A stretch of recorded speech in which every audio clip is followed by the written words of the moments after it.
Buenos días. Hoy hablaremos de la responsabilidad por el daño ambiental. Hemos visto en clases anteriores cómo el derecho ambiental administrativo establece una serie de sanciones para los casos en los cuales los sujetos regulados no cumplen con las obligaciones ambientales y que esas sanciones casi siempre consisten en la imposición de una multa o de alguna otra medida administrativa como la clausura. Pero el derecho administrativo no es útil para reparar daños ambientales que han ocurrido, porque no es su función. El derecho administrativo busca la sanción del mero incumplimiento. El derecho civil busca la reparación del daño, pero no del daño ambiental, como lo veremos. Y el derecho penal busca lo mismo que el derecho administrativo, solamente que castigar más severamente aquellas conductas que son más graves, aquellas violaciones de la norma que son más graves y que tienen un resultado dañoso, pero en sí mismo no busca la reparación. Vamos a ver, ustedes tienen en la plataforma del aula una presentación PowerPoint que justamente se llama la responsabilidad por el daño ambiental y que les sugiero tengan a la mano para seguir esta exposición. La primera diapositiva de esta presentación después de la portada nos habla del daño ambiental y dice que el daño ambiental es un nuevo paradigma para la ciencia del derecho, es decir, algo que el derecho aún no logra asir claramente y darle una solución adecuada. Este daño ambiental, según la tercera diapositiva, o segunda después de la portada, está asociado con cosas que ocurren en la segunda mitad del siglo XIX, particularmente dos cuestiones. Durante la segunda mitad del siglo XIX aparecen los primeros accidentes industriales mayores, como por ejemplo las explosiones de Seveso, de Bhopal, de Chernobyl o del pozo petrolero Iztoca en el Golfo de México, entre muchos otros que ya hemos comentado. De igual forma, durante la segunda mitad del siglo XX aparecen fenómenos novedosos de contaminación. Es decir, la contaminación del aire, del agua y del suelo siempre ha existido, pero en la segunda mitad del siglo XX adquiere carácter mucho más dinámico.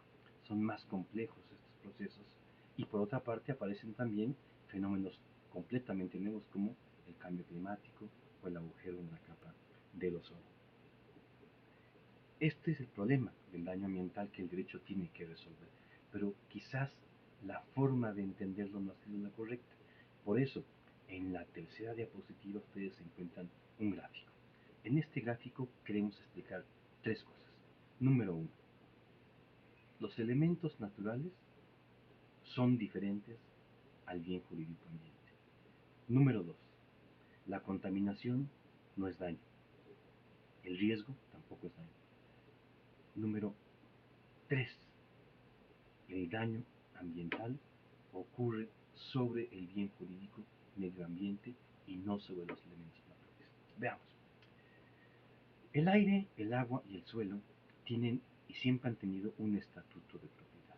Pueden ser públicos, pueden ser privados. El ambiente no.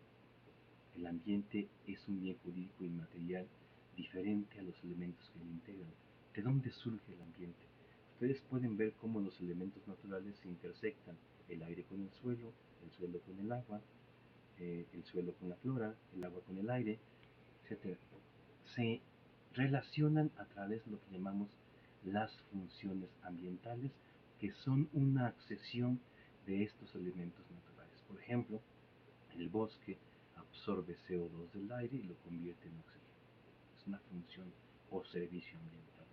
Y la interacción, como pueden ver allí en el centro de la figura, la interacción de las funciones ambientales da lugar al bien jurídico medio ambiente que ya no tiene un propietario, tiene un titular, porque todos somos titulares del derecho al medio ambiente adecuado, pero no tiene un propietario. Por lo tanto, cuando se causa un daño a un elemento natural, quien puede accionar jurídicamente para obtener la reparación del daño será únicamente el propietario. Acción de carácter civil. En cambio, cuando se causa un daño al bien jurídico ambiente, el titular para ejercer una acción en su defensa es el titular del derecho al ambiente adecuado, no el propietario. Acción de carácter ambiental, pues debemos distinguir, y la ley debe distinguir entre una acción civil de una acción de carácter ambiental. Es una primera cuestión. Una segunda cuestión es eh, rebasar los límites de las normas oficiales mexicanas es rebasar el límite de contaminación permisible, pero la contaminación en sí mismo no genera daño. Es algo diferente. ¿Cuándo hay daño? Vamos a ver un momento más. Tampoco el riesgo significa daño, son cosas diferentes. Por eso, la contaminación y el riesgo pueden ser manejados a través del derecho administrativo, pero el daño ambiental no. Es algo completamente diferente. Vamos a ver, en la siguiente diapositiva encontramos un título que dice daño ambiental y daño civil.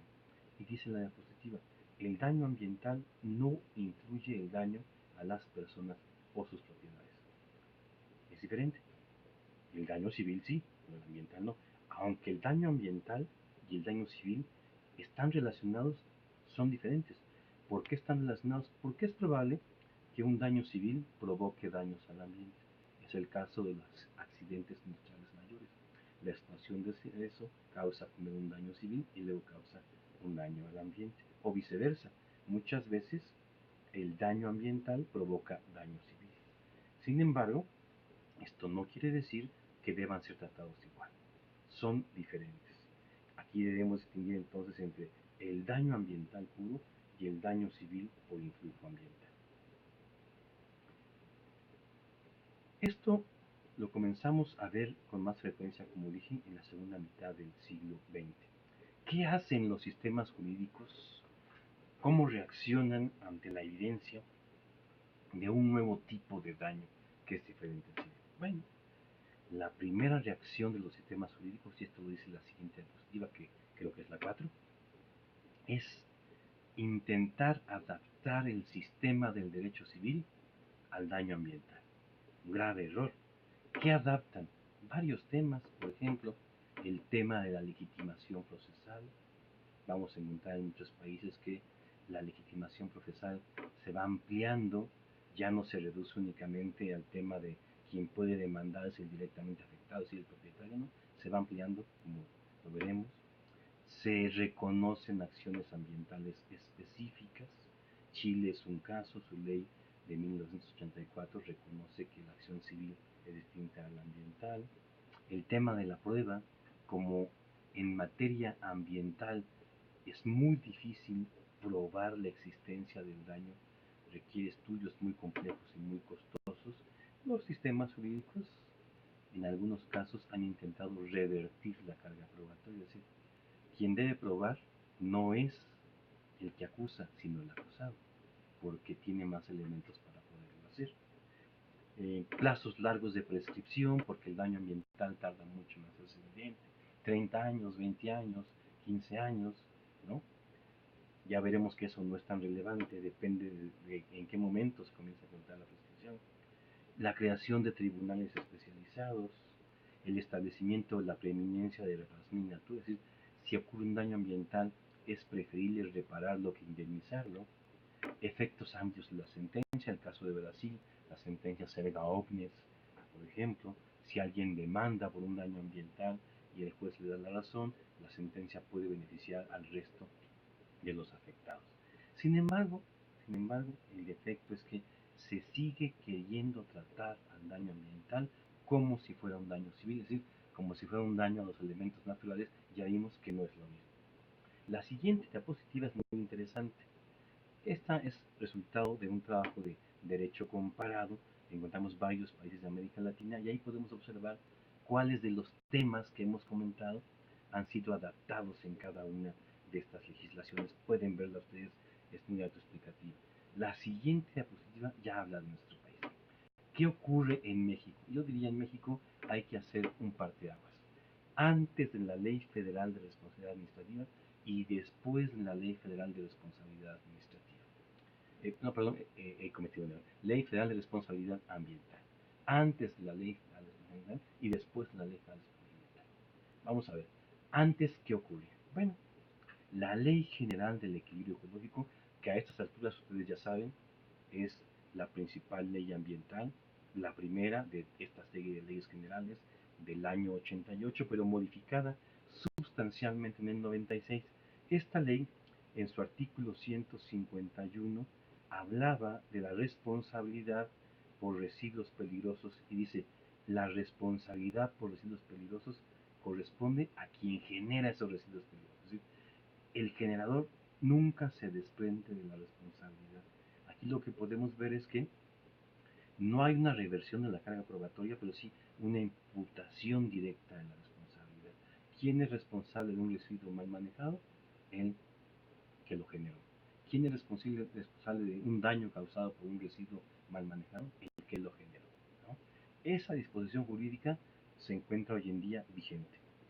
En otro artículo, el artículo 152 bis, esta LEGEPA de 88 con reformas 96, establece algo muy interesante, un estándar de reparación. Es decir, si un suelo está dañado, un elemento natural está dañado, con las consecuencias que esto pudiera tener sobre los mantos freáticos también, se considerará que el responsable lo reparó cuando ese suelo sea apto para el uso del suelo que le define un plan de ordenamiento ecológico o de desarrollo urbano. Este estándar de reparación está vigente, no ha sido derogado, pero luego veremos que contradice a la Ley Federal de Responsabilidad Administrativa. Yo diría que este es mucho más avanzado que la ley que es posterior, pero vamos a verlo después.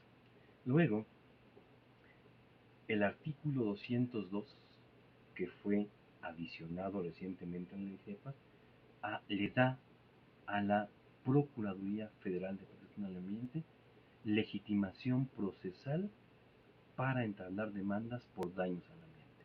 Interesante, ¿no? Acciones colectivas. El artículo 203, sin embargo, de esta ley del equilibrio ecológico del año 88, habla de dos cosas. Por una parte dice que el daño ambiental se reparará en los términos del Código Civil, lo cual ya resulta obsoleto a la luz de la nueva ley de responsabilidad, y habla también de la prescripción, y habla de que la acción para demandar por un daño al ambiente prescribe en 5 años contados a partir de que la causa que ocurrió, la causa que dio origen ocurrió. Eso es algo que es incorrecto desde el punto de vista del derecho comparado y además contradice a la Ley Federal de Responsabilidad Ambiental. Luego tenemos la Ley General de Vida Silvestre del año 2000, que se refiere al tema en su artículo 106 a 109, o se refería, que casi todos están derogados ya. Primero, esta ley se refería solo al daño a la vida silvestre, no al ambiente. Esta ley le dio a la Procuraduría Federal de Protección al Ambiente el monopolio de la acción por daños a la vida silvestre eh, en su texto. Ese artículo está hoy derogado, porque hoy la legitimación es mucho más amplia. Esa ley también señaló una regla que es muy importante, la preeminencia de la reparación en natura, como lo comentamos, la tendencia mundial es esa. Primero se repara el daño y solo que no se pueda se indemniza, ¿no? Y si se indemniza, la ley decía, esa indemnización tiene un destino específico a un fondo ambiental. Ese artículo también está derogado. Esa ley también dijo, el juez competente para conocer de acciones por daños a la vida silvestre es el juez federal de distrito. También ya está derogado. Aunque la Ley Federal de Responsabilidad establece una regla parecida. Y, infortunadamente, la Ley General de Vida Silvestre remite a las reglas de la responsabilidad civil, ¿no? No avanza mucho. Luego tenemos la Ley General para la Prevención y la Gestión Integral de los Residuos del año 2003. Esta ley se refiere al tema en varios preceptos, el 68, 69, 70 y 77, pero también de una manera poco consistente. El artículo 68 habla del daño a la salud, no daño al ambiente, sino daño a la salud. Con las reformas que vamos a comentar más adelante, y la nueva ley de responsabilidad, este artículo se modificó y ahora ya habla del daño ambiental. El artículo 69 de esta ley establece la obligación de remediar los daños causados a los suelos por el mal manejo de residuos peligrosos. Este artículo se encuentra vigente, no se remite a la Ley Federal de Responsabilidad, la contradice, establece un sistema distinto de reparación a los que tiene la Ley Federal de Responsabilidad Ambiental. Luego, el artículo 70 señala que la responsabilidad de los propietarios de sitios contaminados es solidaria.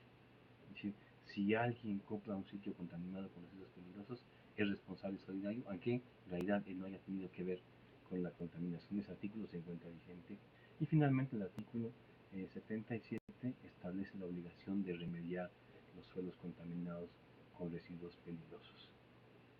Luego tenemos la Ley General de Desarrollo Forestal Sustentable. Esta ley es un poco más vaga, realmente no se refiere al tema claramente, habla un poco del riesgo, habla de la indemnización de daños, pero remite a la Ley Federal de Responsabilidad. Luego, la Ley de Aguas Nacionales también se refiere al tema de una manera muy confusa.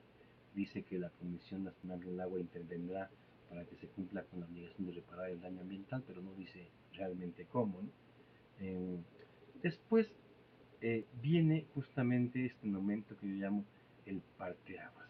Ocurren una serie de reformas, tanto en la Constitución como en elementos jurídicos de nivel secundario, que cambian las cosas. Vamos a ver qué cambia. Primero, se incorpora el principio de la reparación en el texto constitucional.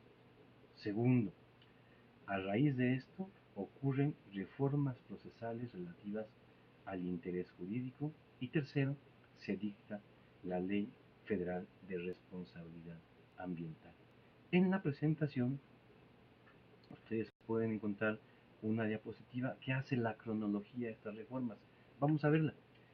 Primero, en 1999, el artículo 4 constitucional se reformó para incorporar el llamado derecho al ambiente adecuado. Eso ya lo hemos platicado mucho, ustedes ya lo saben de memoria. Es, digamos, la parte preliminar de todo este asunto. En 2010 las cosas toman un carácter mucho más serio. En 2010 se modifica el artículo 17 de la Constitución para incorporar las llamadas acciones colectivas. Es un cambio de paradigma, ¿no? El sistema jurídico mexicano giraba en torno a la tutela de intereses individuales y ahora se tutelan los intereses colectivos.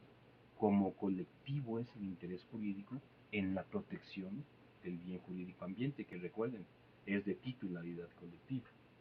En 2011 se reforma la Ley General del Equilibrio Ecológico, concretamente el artículo 180, para reconocer el interés legítimo, y subrayo legítimo, de la comunidad afectada por una resolución administrativa a impugnarla. Por ejemplo, si la Semarnat autoriza la evaluación del impacto ambiental de un proyecto de una planta termoeléctrica en Chiapas y la comunidad siente que eso afecta su derecho al ambiente adecuado, porque va a implicar el cambio de uso de suelo en 10 hectáreas en terreno forestal, entonces la comunidad tiene legitimación para impugnar esa autorización de impacto ambiental.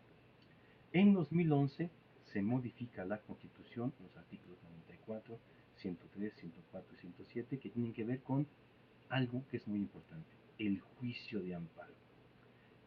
Para darle al juicio de amparo el carácter de un instrumento de defensa, no solo de intereses individuales, sino también colectivos.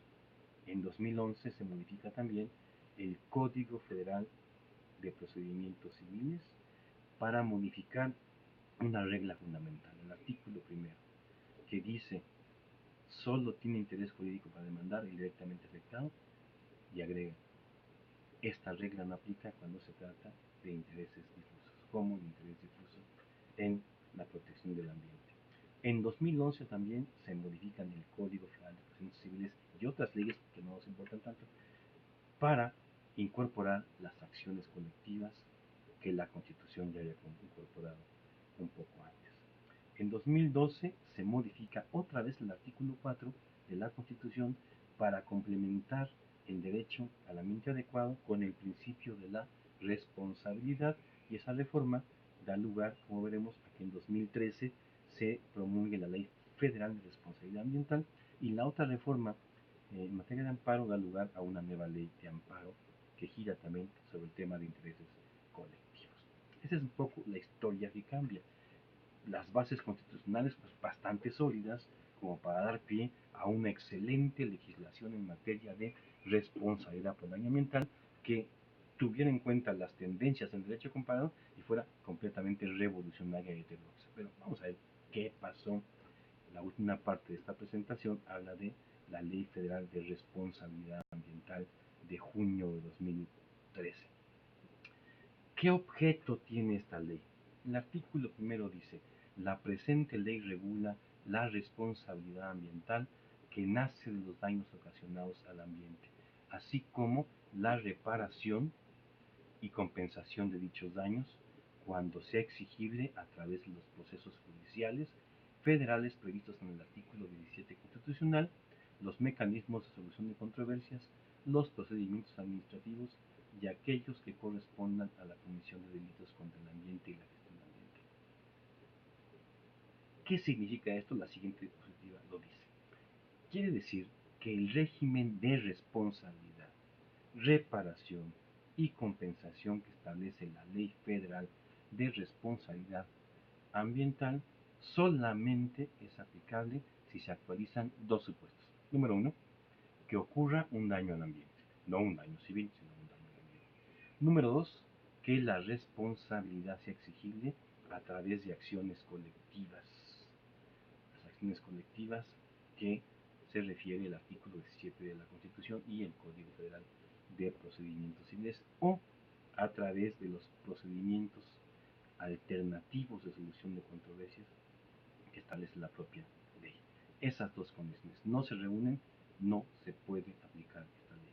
Primero, que ocurre un daño en el ambiente, y segundo, la vía procesal tiene que ser colectiva, no individual. Si no, se trataría de una acción civil. De tal manera que todo el punto aquí está en la ocurrencia del daño al ambiente. Vamos adelantándonos un poquito, dos diapositivas, y ahí tenemos la definición del daño ambiental según la ley. Véanla, es muy compleja, muy compleja. Prácticamente es difícil de entender cuándo ha ocurrido un daño ambiental, por lo tanto, muy difícil de que el primer requerimiento se actualice. Vamos a ver. Daño ambiental según esta ley: pérdida, cambio, deterioro, menoscabo, afectación o modificación. Compañeros, todas esas palabras significan lo mismo, son redundantes, que sean adversos y mesurables. ¿Que ocurran sobre qué? ¿Que afecten qué bien jurídico? Bueno, aquí dice los hábitats, los ecosistemas, los elementos y recursos naturales.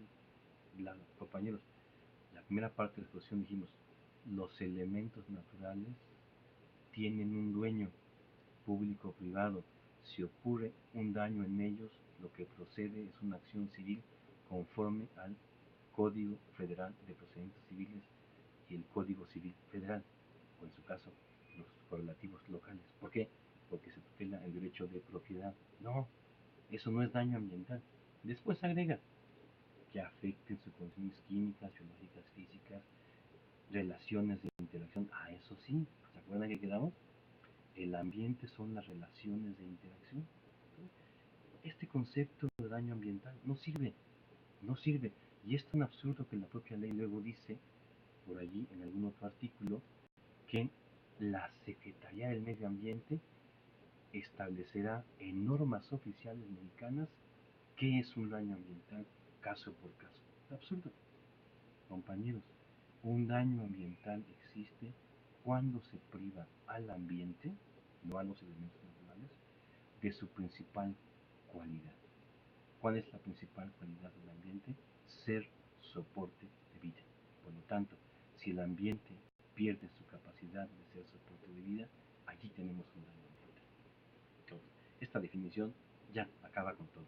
La ley será inaplicable porque es muy difícil que esto se actualice, Y si se actualiza un daño a los recursos naturales, ese es un daño civil regulado por el derecho civil. Amén de este grave defecto, ¿qué características tiene esta ley? 1. Regula la responsabilidad que nace de daños en el ambiente, pero no define qué es un daño en el ambiente. 2. Establece en realidad un sistema de responsabilidad civil con muy pocas modificaciones respecto del Código Civil, como en el tema de la responsabilidad de la legitimación. Que la legitimación es más amplia. ¿Por qué? Porque la Constitución ya se modificó, porque ya se modificó el Código de Procedimientos Civiles, la ley tenía que ser eh, mucho más amplia en ese sentido. Sin embargo, en este tema sí hay un problemita serio. El Código Federal de Procedimientos Civiles, por ejemplo, dice: las agrupaciones no gubernamentales pueden interponer demandas por daño ambiental, ya sea en representación de una comunidad o en su propio nombre. La ley no, la ley dice que las ONGs solo pueden actuar en nombre de las comunidades, y la Corte ha dicho entonces que este artículo de la ley que establece esa regla es inconstitucional. Ya, comenzamos. Segundo, ¿qué otro cambio tiene? La prescripción establece un plazo de 12 años, pero no sirve de nada, porque la ley dice que se cuenta a partir de que el daño se produjo. Es un plazo que cuenta en favor del culpable de un daño, porque eso lo tiene que esperar 12 años, y si nadie se da cuenta de que el daño ha ocurrido y él prueba que el daño ocurrió hace 15 años, queda eximido de responsabilidad. Y algo gravísimo, contrario a lo que establece todo el derecho comparado, nuestra ley establece la obligación de probar el vínculo causal. Ya vimos hace un rato que las leyes tienden a invertir la carga probatoria, y aquí no.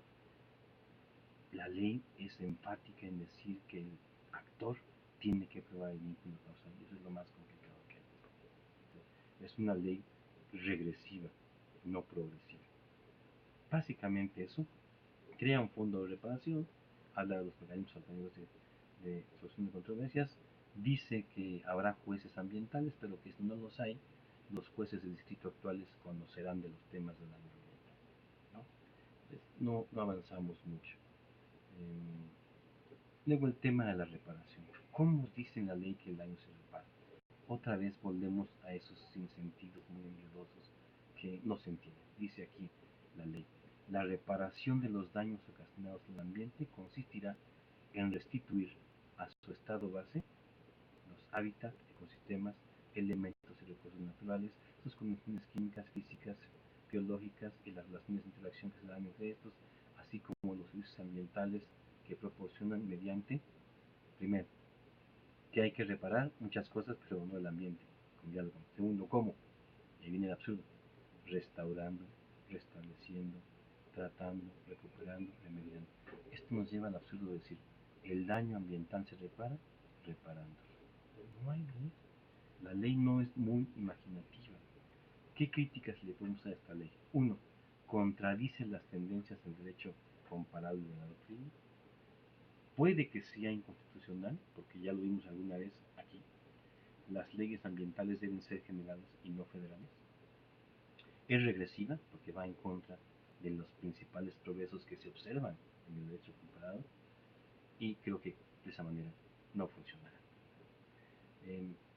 Y lo cierto es que el derecho civil, por más que lo adaptemos, no da para tratar con el daño ambiental. Necesitamos cambiar el enfoque, y es la última parte de la presentación, que llamamos hacia una nueva teoría de responsabilidad sin prueba de daño. ¿Sí? Hay una gráfica aquí que se llama evolución de la responsabilidad, que ustedes pueden ver. Nos explica cómo entre el daño civil y el daño ambiental hay diferencia, ¿no? Si hablamos de la historia de la responsabilidad, podemos decir que la primera responsabilidad que existió en el mundo es la subjetiva, ¿sí? Responsabilidad por culpa. El que causa daño a otro violando la ley o las buenas costumbres está obligado a repararlo, ¿no? Pero durante la revolución industrial se dieron supuestos con mucha frecuencia de casos en donde se causaba daño actuando legalmente. Entonces apareció la responsabilidad objetiva. ¿Por qué? porque esta responsabilidad derivaba del uso de sustancias, aparatos, instrumentos en sí mismos peligrosos. Y aunque actúes con base en lo que diga la ley, puedes llegar a causar un daño. Entonces se elimina un elemento de la responsabilidad, el elemento de la ilicitud. Se flexibiliza y aparecen dos sistemas distintos, la responsabilidad subjetiva o con culpa y la responsabilidad objetiva o sin culpa. Con culpa, sin culpa, ¿no? Donde el tema es, actuando legalmente puedes causar un daño. Esto se hace más complejo a la medida que el mundo evoluciona y aparecen nuevas técnicas, tecnologías, sustancias, etcétera, etcétera, ¿no? Que generan riesgos mucho más graves, ¿no? O de daños mayores. Entonces el sistema jurídico se va flexibilizando, como ya lo vimos, flexibilizando la carga probatoria. Es muy difícil que la víctima pruebe el daño o el vínculo causal. Es más fácil que el presunto culpable lo pruebe porque tiene la información. Entonces se va flexibilizando la carga probatoria. Pero esa flexibilización que vamos viendo tiene que ser todavía más agresiva, porque aunque cambien las reglas sobre prescripción, legitimación, carga probatoria, etcétera, siempre habrá daños que queden sin reparar. Por lo tanto, es mejor que el daño ambiental no ocurra, o no esperarnos a que ocurra. Por lo tanto, atacar el problema desde antes que ocurre. ¿Cómo? Sancionando de origen al que pone en riesgo al ambiente, porque sabemos que ese riesgo algún día se va a transformar en un daño que será muy difícil de reparar. Y entonces, si sancionamos al que pone en riesgo al ambiente fuertemente económicamente, el sujeto más interesado en que el daño no se produzca será este sujeto castigado. Y para evitar el castigo también reducirá el riesgo que genera. De esta manera, sin pasar por un tribunal ni por un sistema probatorio ni nada, estamos imputando responsabilidad al futuro culpable de un daño. Tiene que ser así. El derecho ambiental tiene que desprenderse de sus orígenes en el derecho administrativo y de sus orígenes en el derecho civil y crear instituciones propias como esta de la responsabilidad ambiental sin prueba de daño, sin tribunal, sin juez, sin carga probatoria, sin evidencia del daño, simplemente por poner en riesgo el medio ambiente. Y creo que eso es lo que se dice al final de la presentación. ¿Cómo lograr esto? Fundamentalmente a través de tributos. Tributos ambientales que graven fuertemente a quien pone en riesgo el ambiente. Quien quiera evitar el pago del tributo reducirá el riesgo y entonces la probabilidad de que el daño ocurra será menor. Pero también con seguros, también con fondos de reparación, y de eso creo que hablaremos en otra lectura que les presentaremos en el aula, pero creo que con esto es suficiente para que discutamos hoy en la tarde y en los días que siguen sobre el tema de el daño ambiental y la forma en cómo el derecho lo trata. Gracias.